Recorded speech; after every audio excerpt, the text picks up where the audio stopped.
I'd like to ask Sidney Abbott and Barbara Love to come up. They are the co-authors of, well, the authors of many things, but their own pioneering book, Sappho Was a Right-On Woman. Sidney is going to reminisce first, I think. She was at that time the national coordinator of NOW's Lesbian Civil Rights Task Force, it was properly called. Okay, Sidney Abbott. Hi. Some people, it seems, are fated to weave in and out of your life and to touch it and every time make it better and richer. In my life, such a person is Kate Millet. I first met Kate at Columbia University Women's Liberation a very long time ago. I think it was in probably the academic year of 1968, 1969.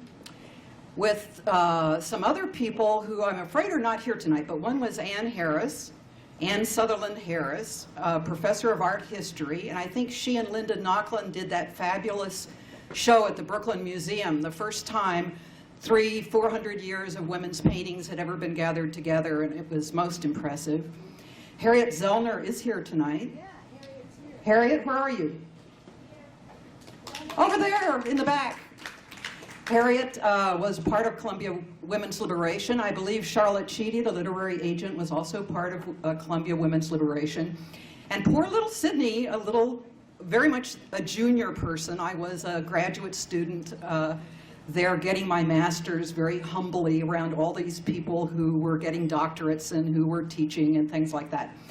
But I think it was a very good exercise in smoke and mirrors, because I can remember that just by putting some posters up on the campus, such was the consternation that the guys went around and tore them all down immediately, and the posters just disappeared.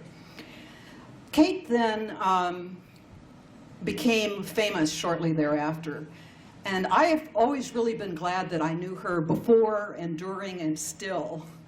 It's a very special thing to watch someone go through both the good news and the various shocks to the psychic system that's the kind of fame and fortune that Kate enjoyed brought to her. We've heard, I was going to do some of the things that some of the other people had done. I was going to talk about reading Kate's books, flying, etc., but other people have done that.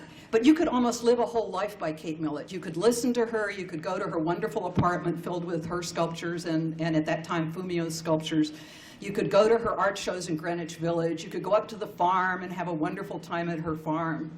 But I think what I want to thank Kate for tonight really is that I don't know if she remembers that she was really one of two people and the first person responsible for Barbara's and my book.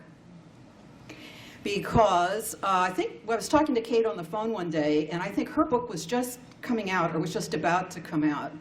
And she said, someone has asked me to write an essay in a collection that's going to be published by Basic Books.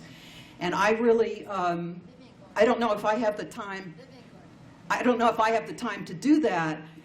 Do you think you and Barbara would be interested? And I said, sure. So shortly thereafter, Vivian Gornick called up and said, Kate has given me your name, but I don't know anything about you. Who are you? So I went over and met with Vivian and took her an outline, and we wrote a chapter called Women's Liberation is a Lesbian Plot. I think Kate Stimson and a number of other people wound up being in that book. It was quite a good book. And that led to another friend, Nath Rockhill, picking that chapter up and some other ideas and going to a publisher with it, and it led to our book. So Kate, thank you very much. And our book remained in print for 25 years, and many young women and their parents across the country are very grateful for it, and you were an instigator for sure. Thank you.